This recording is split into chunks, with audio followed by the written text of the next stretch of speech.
Hello there, everyone. Welcome back to the channel. Today, I am joined by Tucker from Backlog Banter to discuss the recent studio closures that Microsoft announced this morning. I normally only cover Nintendo, but I wanted to hop on here and discuss this because I'm so frustrated right now. I haven't really been covering the studio closures and all the layoffs that have been happening over the past year, but this tweet came out this morning from Jason Schreier breaking Xbox is shutting down Arcane Austin, the developers of Prey, as well as Redfall, Tango Gameworks, the developers of The Evil Within, Ghostwire Tokyo, and Hi-Fi Rush, as well as two other studios being Alpha Dog Studios and Roundhouse Games, which are being merged with ZeniMax Online Studios. This announcement is so frustrating to me and pretty much embodies everything that's wrong with Microsoft, in my opinion, with all of the acquisitions they have made over the past, 5 years. So, Tucker, I wanted to just get your take on this. What do you think of them shutting down Tango and Arcane Austin? Those are the two big ones. There are also those other two smaller studios. What was it? Alpha Dog made Mighty Doom, I believe, right? Yeah. And Roundhouse was support on Redfall, but actually they were the team that, before becoming Roundhouse, made the original Prey back in the day. And so they've been around for a long time, and each of these studios I felt were some of the most interesting parts of Bethesda. Because Bethesda, we always knew initially as Skyrim, Doom, Wolfenstein, Fallout, kind of the obvious things. But the people at Tango and the people at Arcane Austin and at Alpha Dog were the ones bringing some fresh blood to what Bethesda games could be. And to me, the most frustrating thing about this is that, much like people were complaining last week about Take-Two Interactive shutting down the Kerbal Studio, but the Kerbal Studio and Roll7, who made Rollerdrome and Ollie Ollie World, Microsoft is similar to Take-Two, are about to have one of their most successful years in a very long time. They have multiple generation-defining games coming from major studios.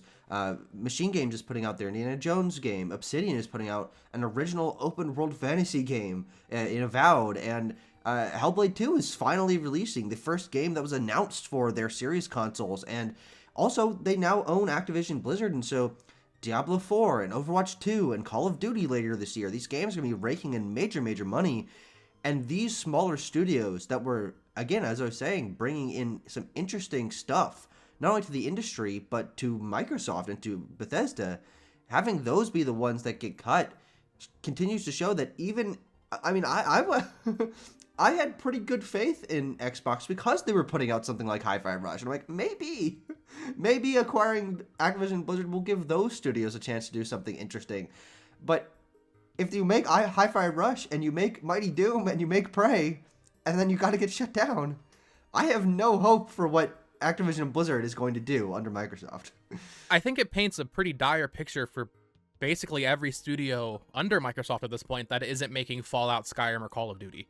Maybe Halo and Gears as well, you can throw in there. Well, I mean, even 343 is currently in some hot shit. True, yeah, 343 might be on the chopping block, but Hellblade, Ninja Theory is not a huge studio, but I can't imagine that game's gonna do that well. Is that a team that's... No, that game's not making money. It's been developing for, 8 years, and it looks amazing, and they actually do have a couple other projects already in development, but yeah, man, that's an interesting one. Or Double Fine with Psychonauts 2. Another one. Microsoft bought all these pretty small, but really prestigious and critically acclaimed studios that make really, passionate and creative games, and it feels like, at the end of the day, it really was all just to fuel, well, of course, profits at the end of the day, but really, the Call of Duty machine. I remember people saying, oh, they're going to buy Activision, and then, Toys for Bob is independent now, but, Vicarious Visions will come back and be able to make their own thing, and all these different studios will be able to work on their own IP again under Activision and Microsoft. That's definitely not happening. I do want to focus a little bit, mostly really here on Arcane Austin as well as Tango Gameworks, because Tango Gameworks, to me, I find to be the most frustrating closure here. At least with Arcane Austin, they did release one dud, but Tango Gameworks has never released a bad game. All of their games are critical darlings. They made The Evil Within, The Evil Within 2, Ghostwire Tokyo, and most notably, in my opinion, Hi-Fi Rush. Hi-Fi Rush, in my opinion, is the best game released under Microsoft leadership probably in the past 10 years.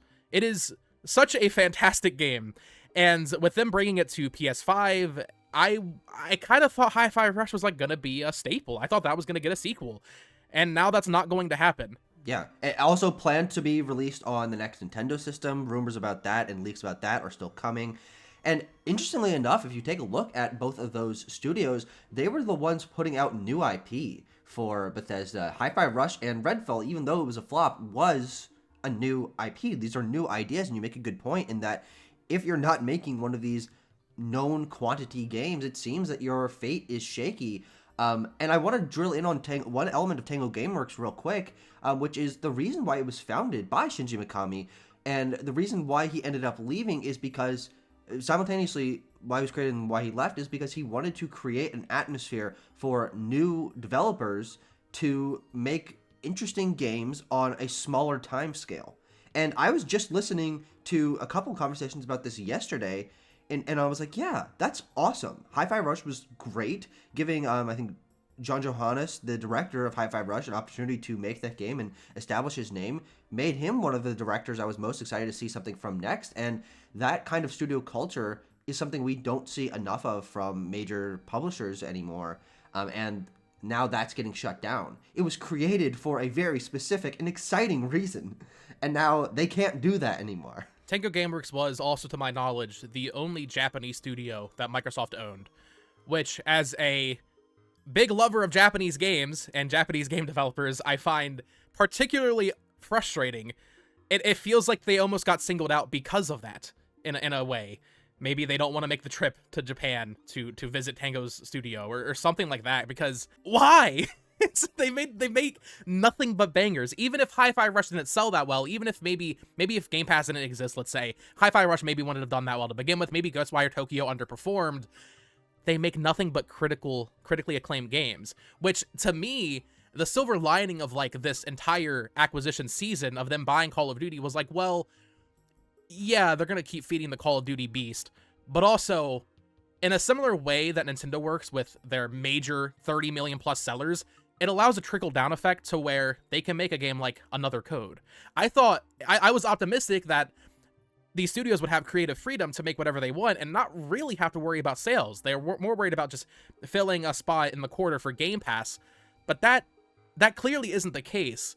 So it does paint I think a pretty grim picture for other Microsoft studios. If you're not making a major IP that will sell 10 to 15 million copies at least, it's not looking good right now. Well, that's a good point, because actually the majority of the studios that Microsoft purchased in the second half of the last generation are studios that do very, very interesting things, and it was exciting and interesting, and we've seen some good things come out of them to get these smaller teams that make interesting games under the more safe, quote-unquote, publishing label of a big company that can fund these games. And what the intention was, like, hey, now they don't have to necessarily worry about where the money's coming from, because their game is going to Game Pass and Microsoft is publishing it. But Double Fine, Compulsion, In Exile, Ninja Theory, God forbid, even something like Rare that is working on weirdo games, like, what's gonna happen to them? This, I think, makes me nervous for something like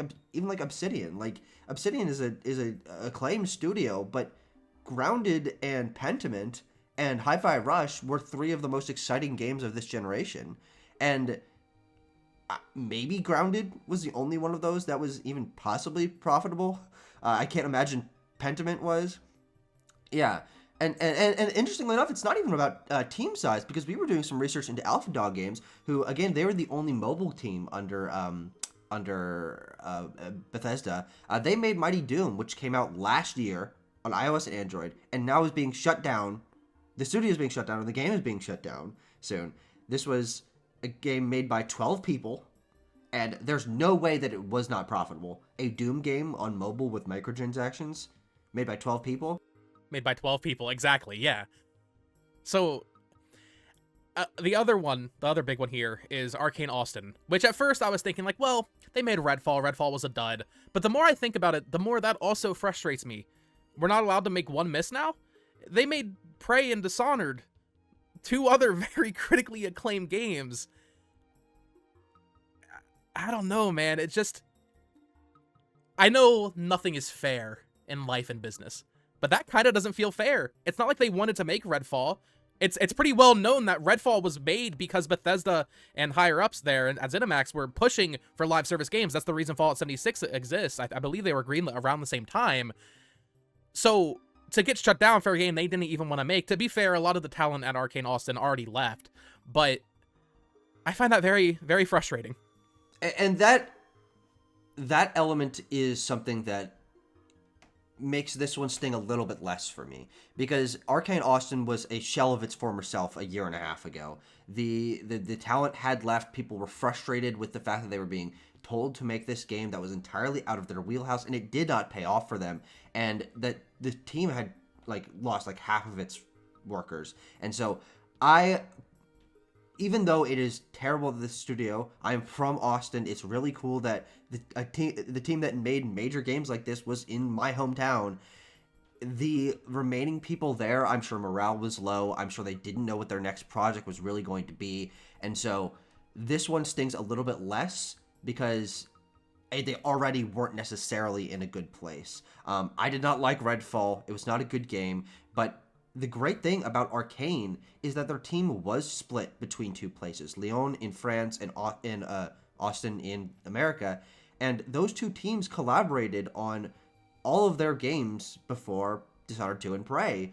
Dishonored, Karma Star, Dark Messiah of Might and Magic. Arcane was interesting because they had a split team, and they communicated and worked together, and their games turned out great. Dishonored was what put their name on the map. And then when they finally split up and allowed both teams to make their own projects, both Dishonored 2 and Prey coming out back to back are two of the most acclaimed Bethesda games of last generation. And so I love Prey. Please go play it. I think it's a phenomenal game. I actually think it's my favorite game to come from either of the Arcane teams. But it just shows that it is really about those higher up decisions that say you must make live action FPS game. Or sorry, not live action, a live service FPS game. No, we don't want to. Too bad, make it. We don't want to do this. Comes out bad, gets shut down. It's just a downward slope. You mentioned Obsidian. I think anybody that was hoping for a new Fallout game from them is going to be very happy, because when we're seeing decisions like this, I think I mentioned it earlier, I think it is clear that they are going to just be feeding those like 25 to 30 million sellers. Now, I did pull up a tweet here from April 21st, 2023, from Aaron Greenberg, the Vice President of Marketing at Microsoft. He said on April 21st, 2023, Hi-Fi Rush was a breakout hit for us and our players in all key measurements and expectations. We couldn't be happier with what the team at Tango Gameworks delivered with this surprise release. Is he just lying? Yeah, that one's an interesting one because that game kind of received mixed post-launch information of was it success, was it not, are they happy with it? But again, with all these smaller projects that these teams have been getting put out, like Pentiment and Hi-Fi Rush, I mean, you and I actually reviewed Hi-Fi Rush and we talked about this in our review. The 1-2 hit of both of those games was maybe the most interesting thing that an Xbox studio had done in well over a decade at that point.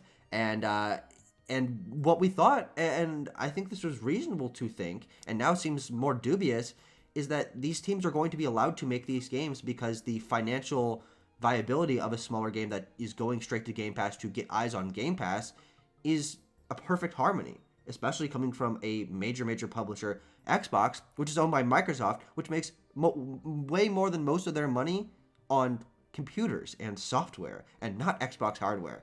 And now it's very clear that that was an experiment, but that it didn't pay off for them at all. And it is interesting now that they own Activision, now that, I think, obviously the higher ups and the investors and all that, and this, on the board and all that, like they're going to be watching Xbox, but now that they own Activision, I'm sure now that a bulk of their profits are coming from Xbox and the gaming division, they're going to be looking at this a lot closer.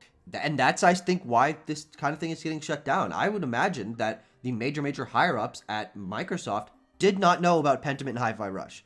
And if they did, they would not have let them happen. And now that they know that they're happening, they're like, wait, that's not Call of Duty. That's not Skyrim. That's not Halo. That's not selling millions and millions of copies. Though I think Hi-Fi Rush, especially now that it's on other consoles, will sell that many copies.